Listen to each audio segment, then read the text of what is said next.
এ দাদু, এই বাংলাদেশের যে পরিস্থিতি লইয়া তোমার কোনো বক্তব্য আছে?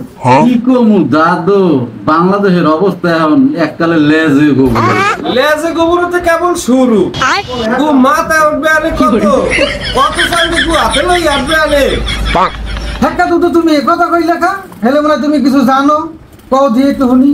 এখন তোমাকে আবার হোনা লাগবে, আর তোমাকে হুনমু কি ভাষায়? আমি তো ওটা শুনছি জাপানি ভাষায়। কালকে রাইতে যখন ঘুমাইতে যাই হেইকেলে দেই জাপানি এক কূটনীতিবিদ এই বাংলাদেশ নিয়ে একটু ওই আলোচনা করছে।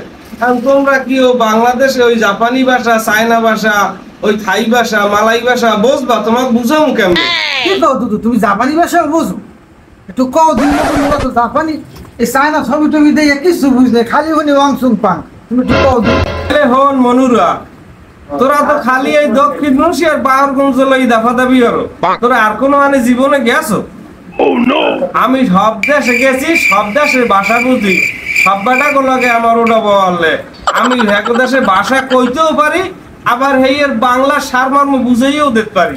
তুমি এত বড় কেদারনাথ, কদিন দেখি পালে জাপানি ভাষাটাই শুনি। হেলে বাবু দাদুরা, তোমরা মন দিয়ে হলো যে হে কি ভাষায় বাংলাদেশ নিয়ে মন্তব্য করছে এবং বাংলাদেশের সার্বিক পরিস্থিতি কি।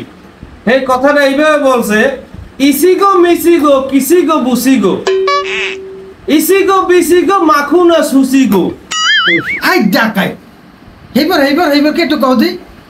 এখন এই যে ভাষাটা ব্যবহার করলাম, এই যে জাপানি কথাটা তোমাকে শুনাইলাম, তোমরা আর কিছু বুঝছো?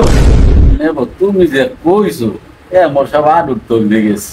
বেডা এখন আবার নিজের ঘরের খাওন খাইয়ে বোনের মহিষ খেদামু, তোকে এত কিছু একবার বুঝেই দেওয়া লাগবে? তোরা দুধের শিশু কিচ্ছু বোঝো না? তাহলে হন, এই জাপানি কূটনীতিবিদ যে মন্তব্য করছে একবার বাংলা অর্থ কইলে যে বাংলাদেশ এখন এখন এমন একটা পরিস্থিতির দিকে গেছে, কিছুদিন পরে বাংলাদেশের খয়রাতিরাও আন্দোলন করবে, আর এই আন্দোলনে সকল শ্রেণী পেশার মানুষ একসাথে আন্দোলন করতে রাস্তায় নামবে। বুঝছো না? বোঝো না? এইটাই বাংলাদেশ, এইটাই সঠিক কথা। I love you.